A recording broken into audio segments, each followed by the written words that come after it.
Yo, what's up mga kadiskarte? Ito nga pala, client natin dito sa may Parañaque City. Ito, Chevrolet Trailblazer yan.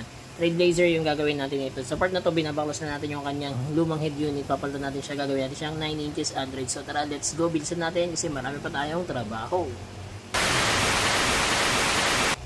At ito na nga, tapos na tayo mag-install mga kadiskarte. Yan, 9 inches Android yung pinalit natin. Kasama pa rin yung panel frame sa pinalitan natin mga kadiskarte. Siyempre, makasama pa rin natin dito yung reverse camera. Hindi mawawala sa package natin yan mga kadiskarte. Yan. Sa ganitong sasakyan nga pala, kailangan nito ng canvas.